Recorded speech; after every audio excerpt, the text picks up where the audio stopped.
अगर आप कई साल तक दिन रात मेहनत करें, अपनी नींद कुर्बान करें, फैमिली उम्मीद लगाए बैठा हो और फिर एक दिन पता चले कि इम्तहान का पेपर पहले ही लीक हो चुका था, तो आप पर क्या गुजरेगी।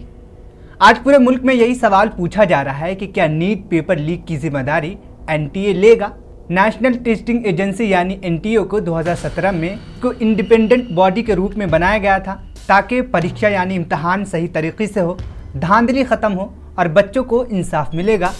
आज इसी पर सबसे ज़्यादा सवालात उठ रहे हैं, लेकिन आज हालात ऐसे हो चुके हैं कि लोग एनटीए को नाकारा टेस्टिंग एजेंसी कहने लगे हैं। 2018 से लेकर 2026 तक एनटीए की तारीख गलतियों, पेपर लीक, तकनीकी खराबियों और लापरवाही से बढ़ी पड़ी है। हर साल कोई न कोई नया स्कैंडल सामने आता है, मगर इस मामले पर सिर्फ सफाई दी जाती है और पूरे मामले को दबा दिया जाता है। Union education minister Dharmendra Pradhan ने खुद पार्लियामेंट में माना कि 2018 से 2024 के दरमियान कम से कम 17 बार इम्तहानात मनसूख की गई या फिर उसे मुलतवी करना पड़ा, यानी 17 बार कम से कम पेपर लीक हुए हैं। ये सिर्फ नंबर नहीं, लाखों बच्चों के टूटे ख्वाब हैं।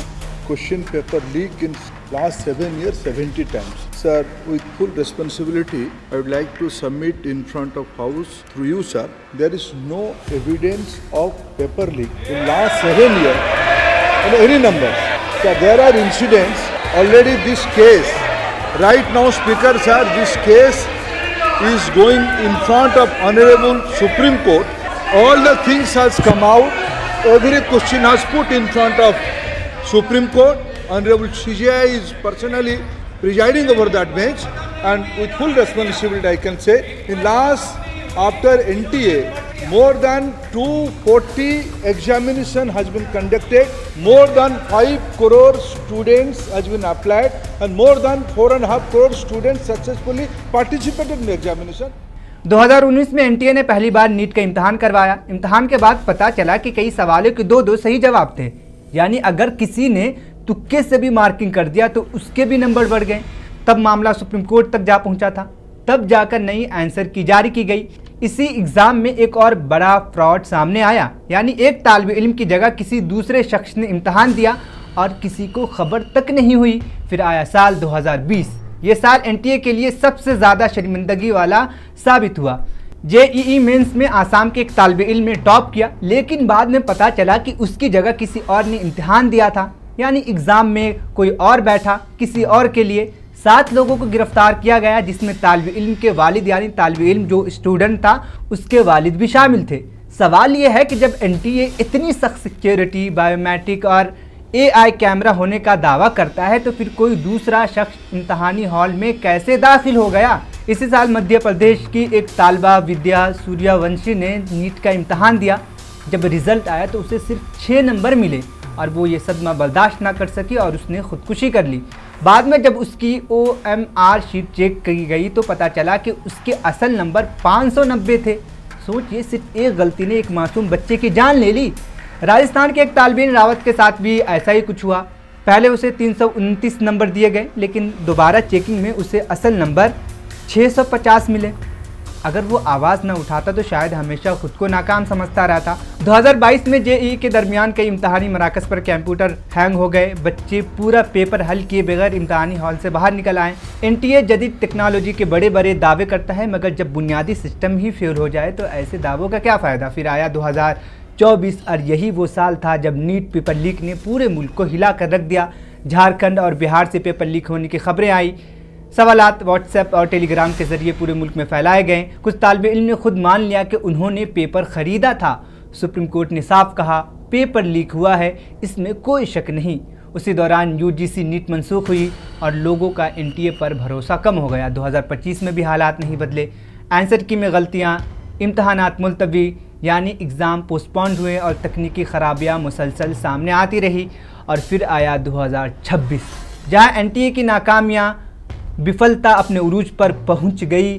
3 मई को पूरे मुल्क में नीट यूजी का इम्तहान हुआ, लेकिन हैरान करने वाली बात यही थी कि इम्तहान से 2 दिन पहले ही कई स्टूडेंट तक सवालात पहुंच चुके थे। राजस्थान की सीकर में एक तालिब इल्म को हाथ से लिखा गया सवालनामा मिला, जिसमें 300 से ज़्यादा सवालात थे। बाद में पता चला कि उनमें तकरीबन 150 सवालात असली नीट इम्तहान में जो कि तू थे, यानी जो इम्तहानात के लिए क्वेश्चन बनाए गए थे सेम वही आए। तहक़ीक़ात में सामने आया कि ये गैस पेपर लाखों रुपए में फ़रोख्त किया गया था। कुछ लोगों ने उसे 3000 रुपये में बेचा, जबकि कुछ सौदे 10 लाख रुपए तक भी हुए। ये गैस पेपर केरला से राजस्थान पहुंचा, फिर कोचिंग सेंटरों, हॉस्टलों और सोशल मीडिया के ज़रिए सैकड़ों तालिबे इल्म तक पहुंच गया। Rajasthan police, special operations group और CBI इस पूरे मामले की तहक़ीक़ात कर रही है। मुख्तलिफ शहरों से गिरफ्तारियाँ भी हो चुकी है। कुछ अफराद पर इल्ज़ाम है कि उन्होंने इम्तहानी पर्चे की तस्वीर खींचकर व्हाट्सएप पर शेयर की। हैरानकुन बात यह है कि एक टीचर ने इम्तहान के बाद पुलिस को पेपर लीक की इत्तला दी थी, मगर पुलिस ने फौरी कार्रवाई नहीं की। बाद में जब NTA को ईमेल भेजी गई तब जाकर पूरा मामला खुला।